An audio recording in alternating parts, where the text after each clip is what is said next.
Recently भी पाकिस्तान ने बिल्कुल एक तरह से बैन लगा दिया है कि इंटरनेशनल मीडिया जो है वो सिवाय कराची, लाहौर, इस्लामाबाद के कहीं नहीं जा सकता।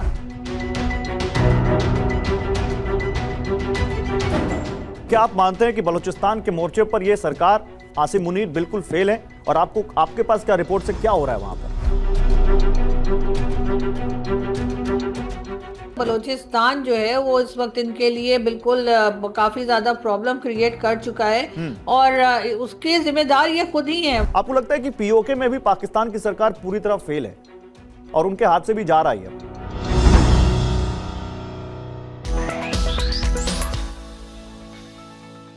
आरजू, एक चीज और आजकल पाकिस्तान के बारे में जो वायरल है और जो कहीं से भी अच्छी नहीं कही जा सकती, वो है बलूचिस्तान पर बॉम्बिंग। आप देखिए, बलूचिस्तान को पाकिस्तान कहता है कि ये तो जी पाकिस्तान का हिस्सा है, और जब आप उसको अपना हिस्सा कहते हैं तो फिर आप अपने ही लोगों पर रात में अंधेरे में जब वो सो रहे हो कायरों की तरह बम बरसा देते हैं, बच्चों पर, औरतों पर, मजलूमों पर। क्या आप इसको कैसे देख रहे हैं और पाकिस्तान में इसको लेकर क्या बात हो रही है? सबसे पहले तो देखें, पाकिस्तान में जैसे मैंने कहा मेन स्ट्रीम मीडिया पे ये न्यूज़ नहीं आती। जो न्यूज़ आती है वो भी इस तरह से आती है कि जी ऑपरेशंस चल रहे हैं और इन्होंने कोई टेरर कैंप जो है उसके ऊपर अटैक किया है, इतने टेररिस्ट मारे गए, जो ये मतलब इन्होंने डिक्लेयर किए होते हैं, आईएसपीआर ने या पाकिस्तान गवर्नमेंट ने उनको जो है वो बताते हैं कि जी ये टेररिस्ट हैं और इनको मारा गया है। इस किस्म की न्यूज़ आती है, लेकिन जो असल न्यूज़ वहां पर है कि क्या हो रहा है और बलूचिस्तान में किस तरह से लोग प्रोटेस्ट भी कर रहे हैं, लोगों को मारा भी जा रहा है, वो न्यूज़ सिर्फ सोशल मीडिया पर ही मिलती है। और उसके बाद अगर हम में से कोई बात करता है तो गवर्नमेंट कह देती है जी ये तो फेक न्यूज़ है। तो भाई अगर फेक न्यूज़ है तो आप वहां पे मीडिया को जाने दें। अभी रिसेंटली भी पाकिस्तान ने बिल्कुल एक तरह से बैन लगा दिया है कि इंटरनेशनल मीडिया जो है वो सिवाय कराची, लाहौर, इस्लामाबाद के कहीं नहीं जा सकता। अच्छा। अगर उन्हें कहीं जाना होगा रिपोर्टिंग के लिए, चाहे वो केपी के हो या कश्मीर या पीओके जो आप लोग कहते हैं, या फिर बलूचिस्तान, तो उनको एनओसी लेना पड़ेगा। तो एनओसी उनको देगा ही नहीं कोई, तो जाहिर है फिर वो नहीं जा पाएंगे। तो जब वहां से रिपोर्टिंग ही नहीं होगी तो वहां जो कुछ हो रहा है वो हमें ऐसे ही नहीं, तो पता आपके लगता है। पास जैसे क्या रिपोर्ट्स हैं बलूचिस्तान को लेकर? क्योंकि बलूचिस्तान ने तो बड़ी लकीर खींच दी आरजू। बलूचिस्तान कह रहा है कि अब दुनिया के बाकी देश हमें मान्यता दें।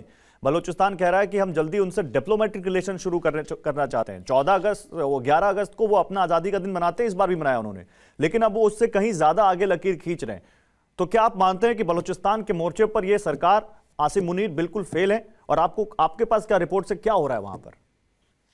देखिए, अगर मैं मौलाना फजल रहमान की बात पे जाऊं तो मौलाना साहब ने पहले भी कहा था कि तकरीबन 6 से 7 डिस्ट्रिक्ट उन्होंने कही थी जो कम्प्लीटली गवर्नमेंट के हाथ से निकल चुकी हैं। ये बात पुरानी है। अब उससे कहीं ज्यादा एरिया जो है बलूचिस्तान का, वहां पर अब गवर्नमेंट का कंट्रोल नहीं रहा है और इसीलिए ये वहां पर किसी को जाने भी नहीं देते हैं, क्योंकि जाहिर है ना ही ये खुद जा पाते हैं। आपने देखा है कि कभी ये कोयटा से आगे कहीं गए और वो भी बहुत मुश्किलों से कोयटा जाते हैं, वरना ये कहीं भी नहीं जाते। तो बलूचिस्तान जो है वो इस वक्त इनके लिए बिल्कुल काफी ज्यादा प्रॉब्लम क्रिएट कर चुका है और उसके जिम्मेदार ये खुद ही हैं। वहां पर हालात जो है वो खराब से खराब हो रहे हैं। डॉक्टर मारंग बलोच को अरेस्ट करके जो बेवकूफी इन्होंने की, उसके बाद उनके ऊपर तरह तरह की सजाएं जो उनको देनी पूरी उम्र कैद के लिए, यहाँ तक के ईमान मजारी जो कि इस्लामाबाद में लॉयर हैं और वो जो लोग प्रोटेस्ट के लिए आया करते हैं इस्लामाबाद का बलूचिस्तान से, उनके केसेस भी लड़ रही थी और फ्री में लड़ रही थी। कई बार यहाँ पर कैंप लगे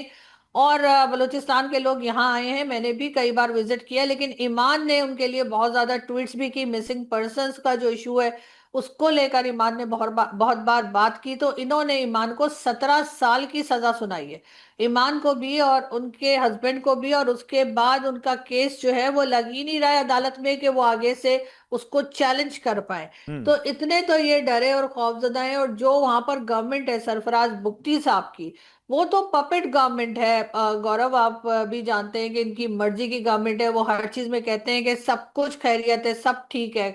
कुछ भी अभी अभी डीजीआईएसपीआर की प्रेस कॉन्फ्रेंस में भी उन्होंने कहा कि जी बलूचिस्तान की तरक्की से पड़ोसी जल रहे हैं। तो भाई कौन सी तरक्की है, कौन सी प्रोग्रेस है, दिखा दें ना, लोगों को बता दें या चले इंटरनेशनल मीडिया को नहीं जाने दे रहे, अपने मीडिया को तो जाने दें, अपना हम्म। मीडिया भी वहां नहीं जा सकता। उसके बाद इस तरह का क्लेम, एक दिन डीजीआईएसपीआर साहब कहते हैं कि पड़ोसी जल रहे हैं, दूसरे दिन उठकर नहीं, मोहसिन नकवी कह और देते हैं आरजू कि पूरा आरजू सिस्टम कोलैप्स कर वो गया है। देखिए क्या कह रहे हैं, रिपब्लिक ऑफ बलूचिस्तान जो संगठन है उसने दुनिया से अपील की है कि आज से बलूचिस्तान को पाकिस्तान का प्रांत ना कहा जाए, ना लिखा जाए और ना ही समझा जाए। इसे एक आजाद मुल्क के रूप में देखा जाए। हमारी फॉरेन पॉलिसी, हमारी डिफेंस पॉलिसी, हमारी इकोनॉमिक पॉलिसी, हमारी जो पॉलिटिक्स है, हमारी जो डिप्लोमेसी है, उसका जिम्मा बलूचिस्तान खुद संभालेगा।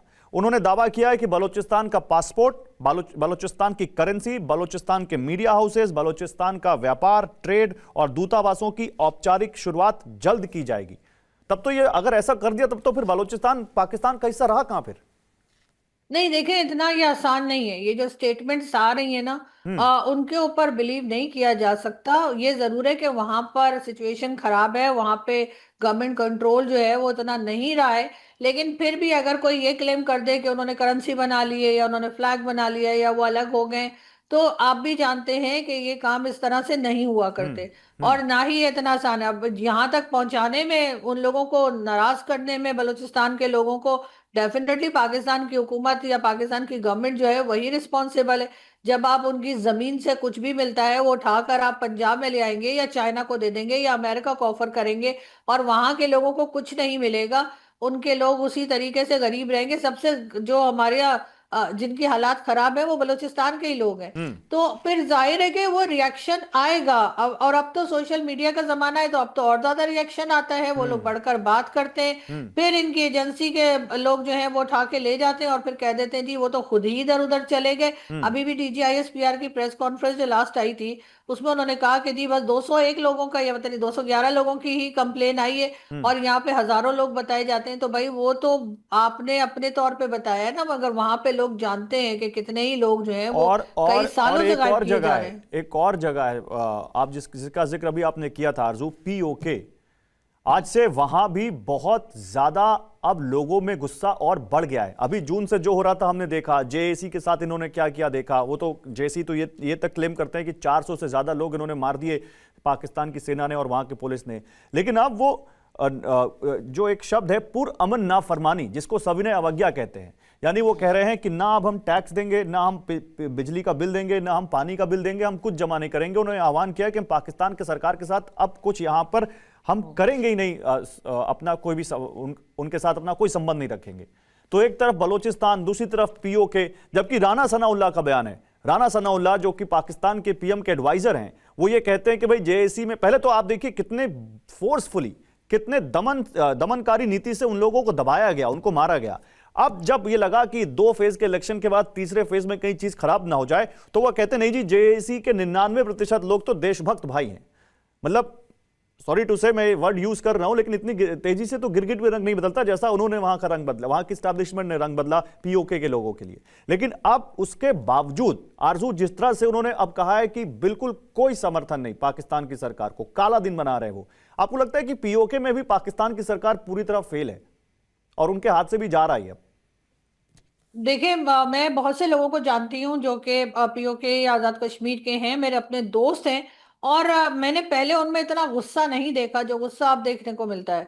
और वो पूरी तरह से जो है वो पाकिस्तान की गवर्नमेंट से नाराज हैं, और डेफिनेटली उनकी बात ना सुनी जा रही है, ना उनके राइट्स दिए जा रहे हैं। तो पाकिस्तान अपने लिए खुद ही प्रॉब्लम्स क्रिएट करता चला जा रहा है। हम्म। यहाँ पर बिलावल भुट्टो और मरियम नवाज तो ये कहते हैं कि जी हम कश्मीर के हैं, दोनों क्लेम कर चुके हैं इलेक्शंस के दौरान कि जी हम कश्मीर के, लेकिन कश्मीर के लोगों को इंडियन एजेंट बताया जाता है। उसी के साथ उनके ऊपर हर तरह की सख्ती की जा रही है। पाकिस्तान अपने लिए खुद ही प्रॉब्लम्स क्रिएट कर रहा है, और अगर ऐसे ही रहा तो हमारे साथ तो 71 भी हो चुका है। जो लोग ये कहते हैं कि जी पाकिस्तान को तोड़ा नहीं जा सकता, पाकिस्तान 27 रमजान को बना था और क्या क्या बातें करते हैं, तो फिर 71 में क्या हुआ था?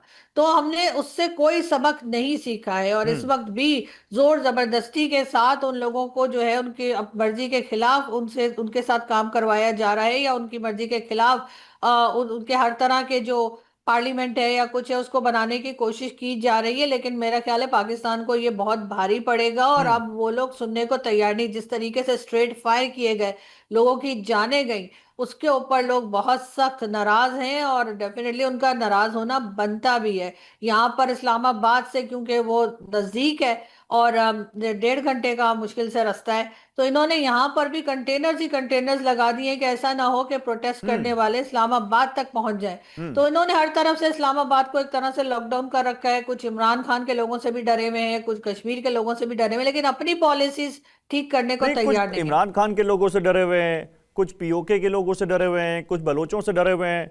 तो फिर डर से ही चल रहा है पाकिस्तान। पाकिस्तान की सरकार डरी हुई है देखिए, बस।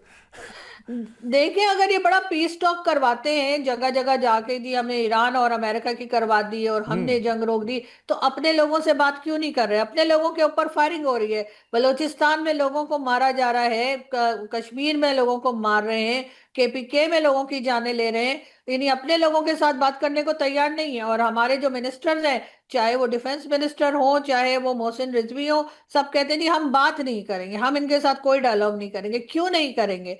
यानी इनके साथ, अपने लोगों के साथ ये कोई डायलॉग करने को तैयार नहीं है। दूसरी तरफ अफगानिस्तान बॉर्डर भी आपको पता है कि पूरी तरह से एक्टिव है, हम्म। वहां से भी अटैक्स हो रहे हैं। और हम्म। इस वक्त आधा पाकिस्तान जो है वो जल रहा है। कितना बच कितना गया? आधा पंजाब और पाकिस्तान सिंध ही जल बच रहा है, ये गया। बड़ा स्टेटमेंट दे रही हैं आप। देखे ना आप, अब बचा क्या? सिर्फ हम्म। पंजाब बच गया। बाकी तो आपका बलूचिस्तान भी चल रहा है, केपीके में भी लड़ाई चल रही है, कश्मीर में भी प्रॉब्लम है, और थोड़ा बहुत सिंध में भी इश्यूज चल रहे हैं। तो हम्म। फिर रह क्या गया? सिर्फ पंजाब रह गया, जो ये बार बार कहते हैं कि हमने 40,000 ऑपरेशंस किए टेररिज्म को रोकने के लिए, हम्म। और 40,000 ऑपरेशन सिर्फ इस साल में। तो आप समझें कि 100 से ऊपर पर डे ये कर रहे हैं, और तब भी ये नाकाम है। तो फिर बोल दें कि जी नहीं नहीं, नाकाम है, आपको मैं फिर एक डेटा जाके देता हूं, मेरे डायलॉग पास कर एक लें। डेटा है आरजू। आपने टेररिज्म की बात की, मेरे पास एक डेटा है, और वो डेटा टेररिज्म को लेकर ही है। देखिए, हमारे पास एक डेटा है, वो इस्लामाबाद स्थित थिंक टैंक का ही है, मतलब हमारा नहीं है, इस्लामाबाद का ही है। Pakistan institute for conflict and security studies यानी PICSS की एक रिपोर्ट कहती है कि जुलाई का महीना 2026 का सबसे घातक महीना साबित हुआ है टेररिज्म के हिसाब से पाकिस्तान के लिए। वो ये कहते हैं कि इस दौरान एक महीने में ही पाकिस्तान भर में कम से कम 606 लोग मारे गए हैं और 232 घायल हुए हैं, और जुलाई में पाकिस्तान सिक्योरिटी फोर्सेस के कम से कम 112 जवान मारे गए हैं। और यह जनवरी 2023 के बाद से एक महीने में हुई मौतों की सबसे बड़ी संख्या है, और पिछले एक दशक में यानी एक डिकेड से ज्यादा समय में दर्ज की गई दूसरी सबसे बड़ी संख्या है। तो पाकिस्तान ने जिस सांप को पाला, पाकिस्तान ने जिस टेररिज्म को वहां पर नर्चर किया, जिसकी नर्सरी बनाई, आज पाकिस्तान को साफ पता लग रहा है कि पाकिस्तान ने अपने बैकयार्ड में जो वहां पर स्नेक्स पाले हैं, आज वो उसी को डस रहे हैं, और वो दिख रहा है वहां पे। देखिए, कई बार इन्होंने जो ऑपरेशंस की बात की है कि जी हम ऑपरेशंस कर रहे हैं, उसी के लिए बजट बढ़ाया जाता है हर बार डिफेंस का, तो कई लोगों का ये भी कहना है, स्पेशली केपीके के लोगों का, हम्म। कि जी आप इस बार जो ऑपरेशन है वो पंजाब से शुरू करें। क्या बात है? क्या पंजाब में टेररिस्ट नहीं है? या हाफिज सईद, मसूद अजहर और ये सब कहाँ रहते हैं? हम्म। ये तो पंजाब में। तो अगर हर बार जो है वो ये कहकर के जी हम टेररिज्म की कंट्रोल के लिए ऑपरेशंस कर रहे हैं, और अफगान सिटीजन्स को ही ये कहते हैं कि जी 80% अफगान सिटीजन जो हैं वही टेररिस्ट हैं, तो भाई आपने तो इतने दिन यहाँ पे रखा था, आप तो पैसा लेते रहे, आपको तो बहुत पैसा मिला उन रेफ्यूजीज को रखने के लिए, और अब जब पैसा बंद हो गया तो वो एकदम से उनको पता लगा कि ये तो टेररिस्ट हैं, और इनको पकड़ पकड़ के निकालना शुरू कर दिया। तो अगर वाकई में पाकिस्तान टेररिज्म के ऊपर काम करना चाहता है, मैंने कई बार अपने वीलॉग में भी कहा है कि वो उन्हें पंजाब से शुरू करें, और ऐसे नहीं कि हाफिज सईद को हाउस अरेस्ट कर रखा है, मतलब इमरान खान जेल में है और हाफिज सईद हाउस अरेस्ट है। ये किस तरह का कह लीजिए कि इंसाफ हो रहा है, या किस तरह का काम हो रहा है? तो यहाँ पे जब तक ये सीरियसली इस चीज को नहीं लेंगे, और ये कोई भारत ने सही नहीं बात कहा है। है सिर्फ कि हाफिज सईद जो है वो टेररिस्ट है या मसूद अजहर टेररिस्ट है, ये तो यूएन डेजिग्नेटेड एक्चुअली। टेररिस्ट है, हम्म। यूएन ने लिखा है। तो ये वहां जाके फिर चैलेंज कर दें, या फिर ये जाके बात करें, और आजकल तो बड़ी दोस्ती है उससे, ट्रम्प से, तो कह दें जी इसका नाम निकाल दें, ये तो बड़ा नेक आदमी है। हम्म। जब ये ऐसा नहीं कर रहे, और पाकिस्तान ने 31 ईयर्स की जेल दी है हाफिज सईद को, हम्म। तो कोई बताए कि जी वो जेल क्यों दी गई है 31 ईयर्स की? अगर टेररिज्म पे की है तो टेररिज्म उसने कहाँ की है? हम्म। पाकिस्तान के अंदर टेररिज्म की है, या पाकिस्तान के बाहर जाके उसने टेररिज्म की है? हम्म। कुछ तो किया है जो 31 ईयर्स की जेल दी है। उस वक्त हमें असल में FATF में फंसे हुए थे, इनको FATF से निकलना था, और FATF की शायद इस शर्तों में से एक ये था कि इस तरह के लोगों को अरेस्ट करें, इस तरह के लोगों को सजाएं दें, तभी FATF से निकल पाएंगे। तो इन्होंने हाफिज सईद को हाउस अरेस्ट कर दिया।